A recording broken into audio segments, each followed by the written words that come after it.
En attendant, on peut parler. Hein. On m'entend? Parfait. Gérer la complexité peut-il être un art? Ouais, très bien.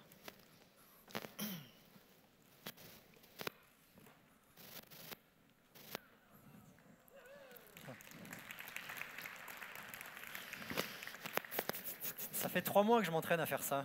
J'espère que la prochaine fois, vous applaudirez un peu plus.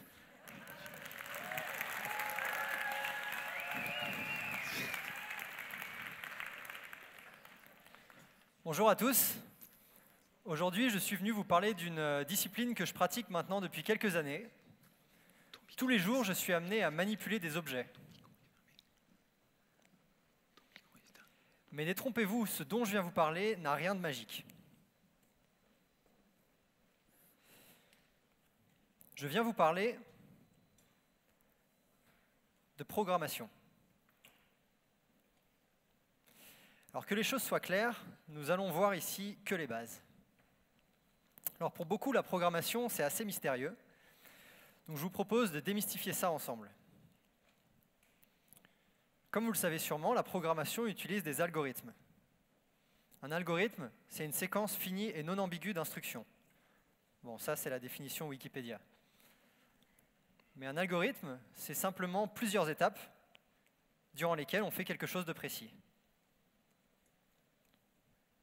Donc les algorithmes, on en a dans les recettes de cuisine, mais aussi dans la musique, par exemple. Le simple fait de jouer quelques notes de musique, finalement, c'est réaliser un algorithme. Après, certains algorithmes sont meilleurs que d'autres. Prenons un exemple. 10 cartes. Comment feriez-vous pour trier ces cartes du plus petit au plus grand? Une méthode simple, c'est de choisir la carte la plus petite et de la mettre en première position. Ensuite, on choisit la deuxième carte la plus petite que l'on met en deuxième position. Et si on répète cette manœuvre, on aura à la fin une liste triée. Alors cette méthode fonctionne, mais si vous avez beaucoup de cartes à trier, ça peut être un petit peu long. Laissez-moi vous montrer un autre algorithme.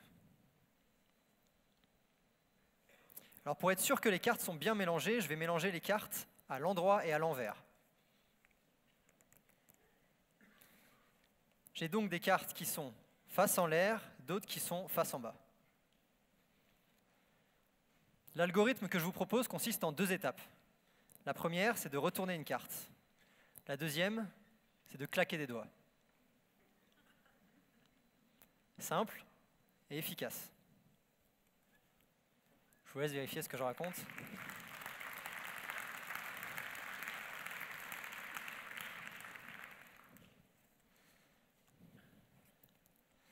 Dans ces algorithmes, on manipule des variables. Les variables, c'est une partie de la mémoire que nous prête l'ordinateur. C'est comme un tiroir dans lequel on met des objets. Ici, la variable A vaut 4 et la variable B vaut 3. Si dans mon algorithme, je dis que A est égal à A plus B, A n'est plus égal à 4, mais est égal à 7, exactement. Il y en a 2 qui suivent.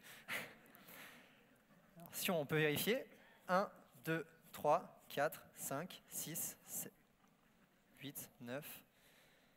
Non, alors si je dis maintenant que A est égal à B, A est égal à 3. On vérifie. Mais le plus simple, si je ne veux pas modifier les valeurs de ces 2 variables, c'est d'utiliser une 3e variable. Cette variable, C par exemple, pourra être égale à A plus B, donc 7. Tout le monde me suit?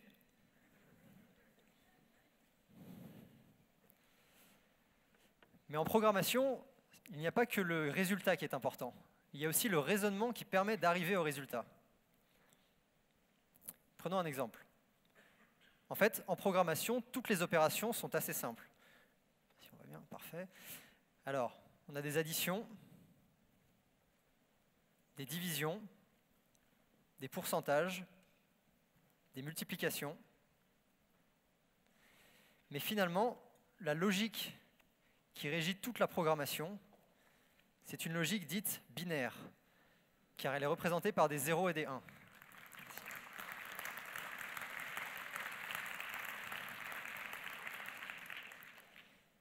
En fait, ce langage binaire, c'est le langage de l'ordinateur. La programmation n'est qu'un langage intermédiaire entre ce langage binaire et le langage humain. Ainsi, c'est un petit peu comme si ce langage binaire n'existait pas ou était invisible aux yeux du programmeur.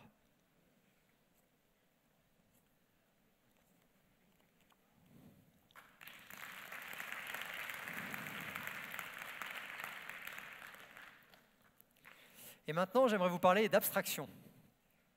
Je vous avais dit, on allait voir que les bases. L'abstraction consiste à isoler les caractéristiques principales d'un objet pour en simplifier l'utilisation. Je vous laisse digérer un peu cette phrase. C'est la deuxième définition Wikipédia. Ça vous est déjà arrivé sûrement d'avoir un travail à faire qui vous semble compliqué, et la seule manière de le réaliser, c'est le diviser en plusieurs sous-tâches.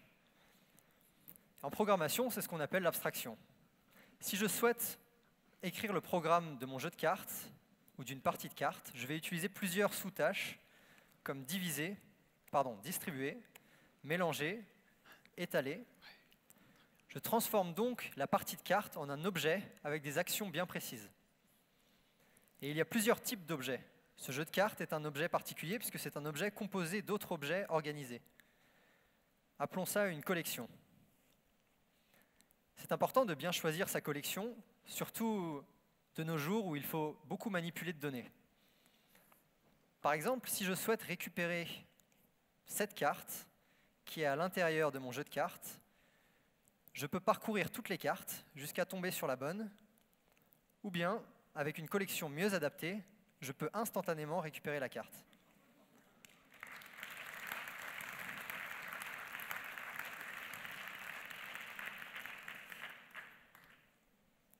Mais attention, il est toujours important, lorsqu'on manipule un objet, en programmation ou en magie, de s'assurer que cet objet existe.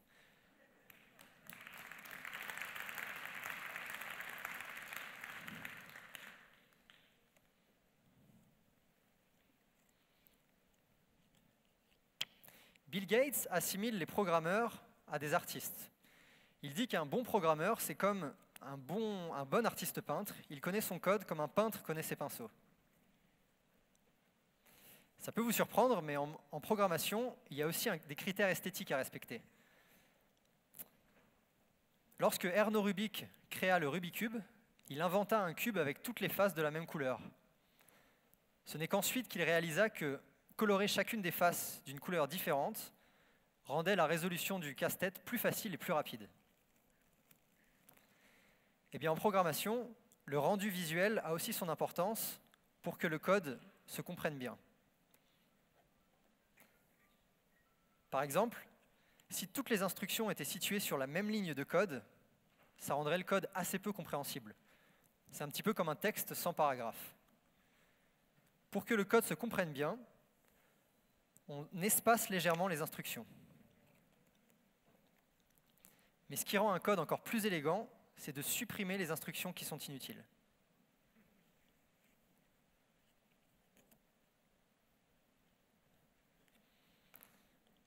Merci.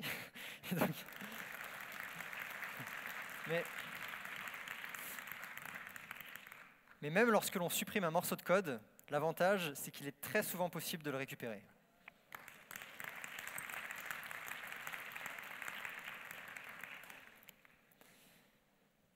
Finalement, la programmation, c'est un petit peu comme faire une construction. Quand vous faites des travaux, vous n'avez pas besoin de connaître la composition de tous les matériaux pour les utiliser.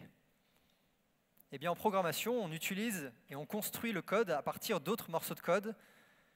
Et on ne sait pas forcément le fonctionnement en détail de chaque morceau de code, mais le résultat est important. Et c'est ce qui fait la magie de la programmation.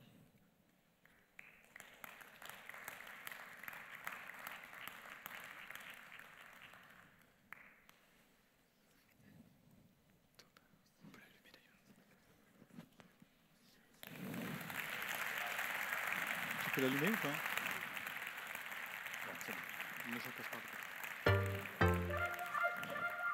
On dit que la programmation fait appel à la rationalité et à la logique, mais la programmation, ce n'est pas que l'exécution de calcul dans un ordre précis. Programmer, c'est aussi créer une histoire dans laquelle les objets que l'on manipule ont un sens bien défini et que l'on a imaginé. Les chiffres, les objets, les formes, les couleurs peuvent alors s'associer. Et même si la programmation n'a rien à voir avec la magie, il y a toujours quelque chose à comprendre.